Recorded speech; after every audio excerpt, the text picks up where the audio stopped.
आज खूप दिवसांनी रिक्षाने लक्ष्मी रोडला गेलो होतो. दिवाळीत लक्ष्मी रोडला शॉपिंगला जाणे म्हणजे खरोखर सुख. पण इथे मी साडीची काहीही खरेदी न करता गेले PNGच्या चांदी सेक्शनमध्ये. इथून माझ्या मुलीसाठी एक चांदीची चेन आणि पेंडंट घेतले आणि इथून पुढे मग गेलो आम्ही तापकीर गल्लीत लायटिंगची शॉपिंग करायला.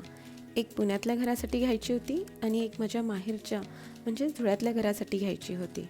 आम्हाला दोन्हीही लायटिंग छान मिळाल्या. ही लायटिंग मी माझ्या पुण्यातल्या घरासाठी घेतली होती. मग दगडूशेठचे दर्शन घेतले आणि निघालो घराकडे यायला, कारण या 2-3 तासात माझे बाळ प्रचंड कंटाळले होते. घरी आले तर माझे ॲमेझॉनचे 2 पार्सल आले होते. दोन्ही पार्सल मी तुम्हाला दाखवणार आहे. ह्या पार्सलमध्ये मी मागवले होते एक छोटेसे कबर्ड. हे कबर्ड मी माझ्या किचनमध्ये ठेवणार आहे. सध्या माझे घर रेंटचे आहे, त्यामुळे मी इथे स्वतः काही फर्निचर करू शकत नाही, म्हणून हे रेडीमेड फर्निचर मला खूप परवडते. त्यानंतर मी दुसरे मागवले होते सेलोचे हे काही प्लास्टिकचे डबे, ज्यात मी काही डाळी साळी भरू शकेल.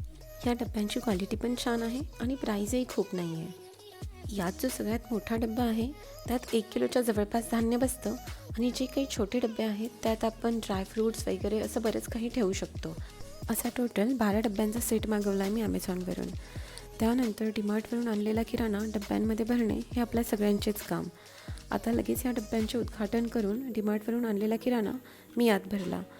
या दिवाळीला अजून तरी स्वतःसाठी काहीही शॉपिंग केली नाही आहे मी, पण माझ्या किचनसाठी एक नवीन कपबोर्ड आणि हे काही डबे घेतलेत आणि त्यामुळे देखील मी खूप खुश आहे. आपल्यासारख्या मिडल क्लास बायकांना छोट्या छोट्या गोष्टींमधून सुद्धा खूप सुख मिळते. हे नवीन कपबोर्ड आणि यामुळे माझ्या किचनला आलेला नवा लूक यामुळे मी खूप खुश आहे. त्यानंतर मी हे कपबोर्ड साफ करून घेतले, कारण हे जस्ट इन्स्टॉल केले होते, त्यामुळे याच्यात खूप घाण होती. हे साफ केल्यानंतर मी अशा प्रकारे सगळे डबे रचून घेतले आणि असा संपवला आजचा दिवस. थँक्यू.